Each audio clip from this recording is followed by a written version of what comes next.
Hola, bienvenidas, bienvenidos a Fundación Mafre, a un nuevo vídeo del programa educativo Aproximarte.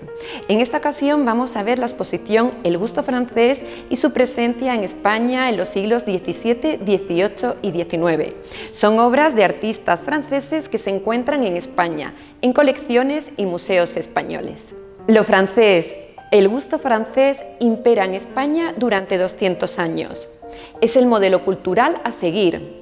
Pero también vamos a ver cómo, ya entrado el siglo XIX, lo español se convierte en la gran influencia. ¿Qué es lo que ocurre? ¿Por qué este cambio? ¿Por qué este giro de mentalidad y de gustos? Lo vamos a ver a lo largo de la exposición. La exposición tiene una secuencia cronológica. Estamos ahora mismo en la sala del siglo XVII, lo que los franceses llaman el Gran Siglo. Un tiempo complicado, relaciones difíciles entre España y Francia.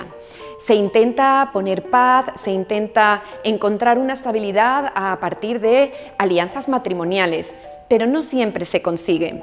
En el siglo XVII estalla la Guerra de los 30 años, una guerra larga, cruenta, que se pone paz y se pone fin gracias al Tratado de los Pirineos y se sella una nueva alianza matrimonial. La boda entre el gran Luis XIV, el rey Sol, y la hija del rey español Felipe IV, María Teresa de Austria. La infanta española nace en el monasterio de San Lorenzo del Escorial y con 21 años se casa con Luis XIV, con el rey Sol. Aquí la tenemos retratada ya como reina de Francia, pero tenemos que observar que se trata de una española afrancesada. Pensad que es la hija de Felipe IV, que ha salido de la corte española, de la corte de los Habsburgo. Y esa tradición de colores oscuros, miriñaque, esas pelucas que todos tenemos en la mente gracias a las meninas, no lo vamos a encontrar aquí. María Teresa se viste con unas prendas suntuosas, llenas de perlas, de joyas, con un tocado de plumas, con peluca de tirabuzones, un gran escote, lleva una máscara en la mano, está jugando al disfraz y camina en una galería abierta de la mano de su hijo, del primogénito, del gran heredero, del delfín Luis. Este magnífico retrato nos presenta al heredero al trono francés, Luis, el hijo de Luis XIV y María Teresa de Austria.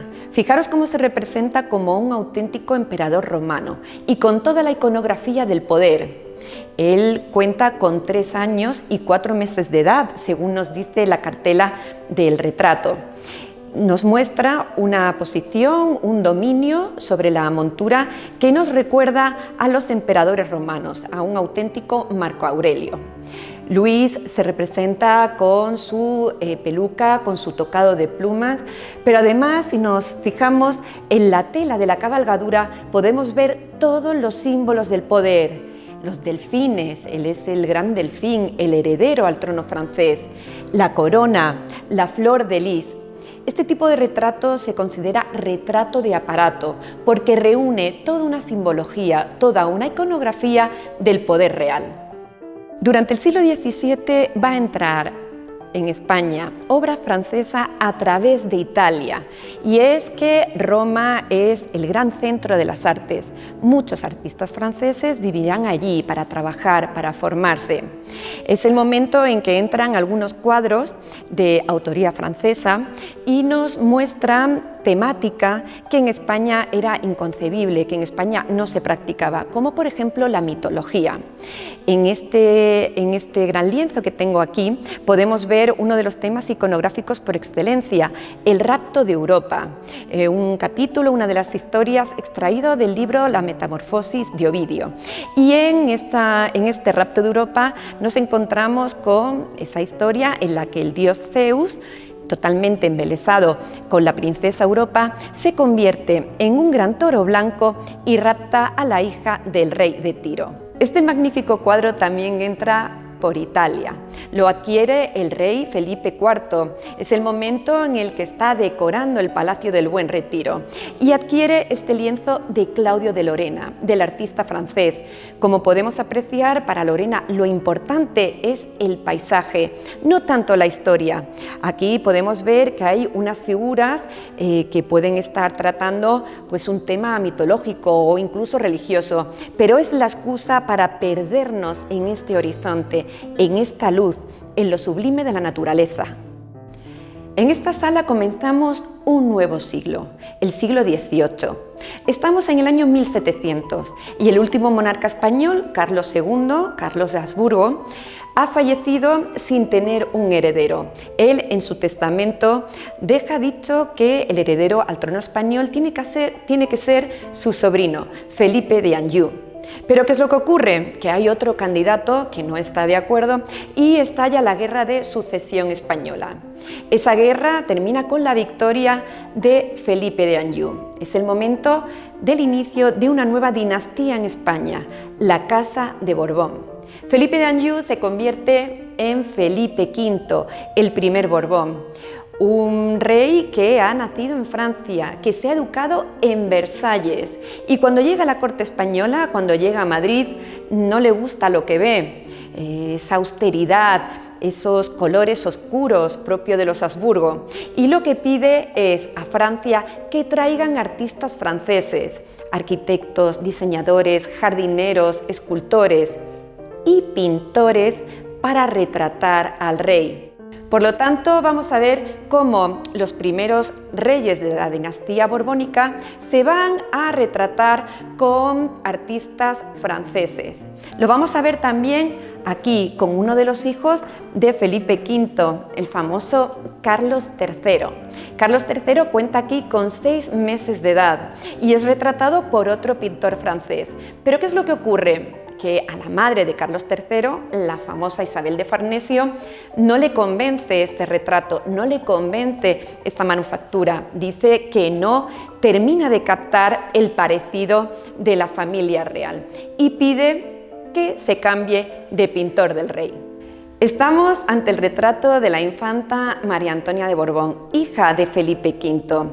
Este retrato es realizado por el artista francés Van Loo y es importante porque aquí vemos a esta infanta representada como una auténtica flor de flores.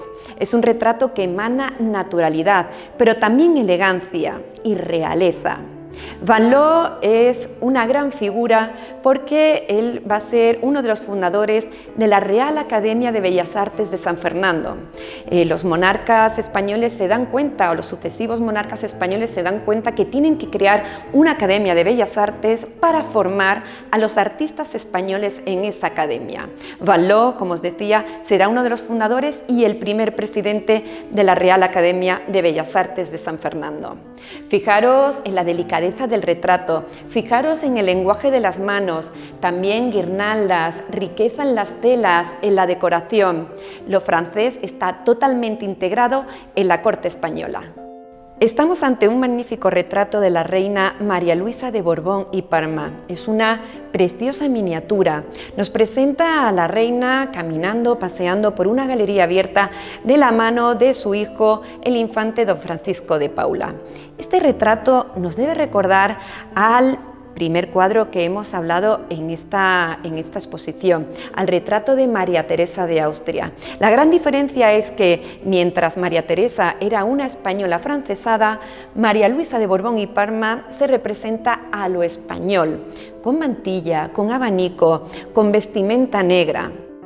Estamos ante una escena familiar. Nos encontramos con la hija del duque del Infantado, María Dolores de Toledo, que por su matrimonio se convierte en la duquesa de Beaufort. Ella se representa con sus 2 hijos mayores, Pedro y María Francisca. Vemos cómo es una escena elegante, pero al mismo tiempo es una pintura que nos acerca la relajación de la familia, las relaciones entre los miembros, la ternura entre la madre y los hijos.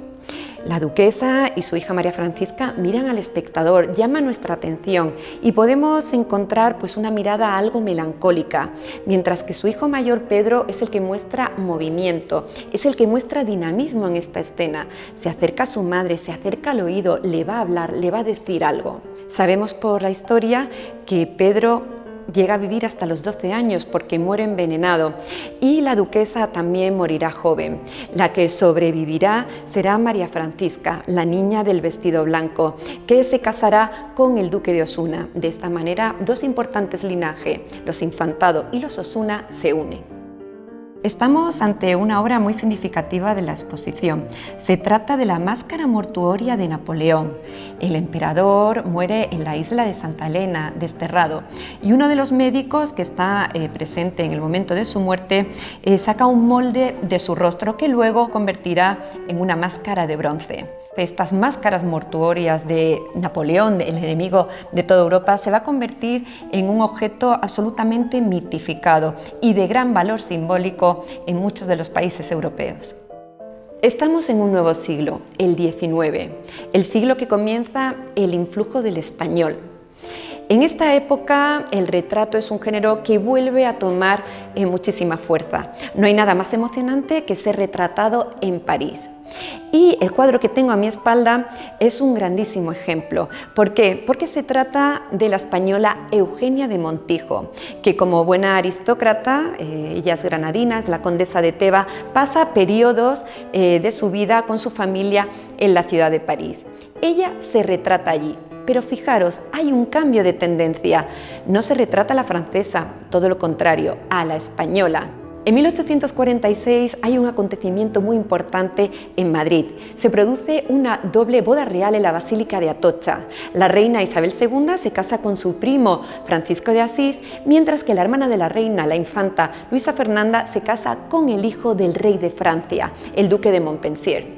Desde el principio Isabel II recela de su cuñado y los manda a vivir a Francia, pero estalla la Revolución de 1848 y los duques de Montpensier tienen que volver a España. La reina no los quiere en Madrid, por lo tanto les invita a trasladarse a otra ciudad. ¿Y dónde van los duques de Montpensier? A Sevilla, y allí es donde van a crear la llamada corte chica. La llegada de los duques a la ciudad andaluza va a ser todo un acontecimiento. El duque es un gran amante de las artes, es un gran coleccionista y van a proliferar las construcciones de palacios, arquitecturas bastante significativas y también de negocios que van a dar un impulso económico y vital a Sevilla. Aquí tenemos una pintura familiar, un retrato familiar. El duque Don Carlos de Orleans con su mujer Luisa Fernanda y rodeada de tres de sus hijas, Amalia, Cristina e Isabel, con el ama de cría. Donde están en el Palacio de San Telmo, en su residencia familiar. Tenemos que destacar por su importancia la figura del duque, porque será un francés el que valore la esencia española.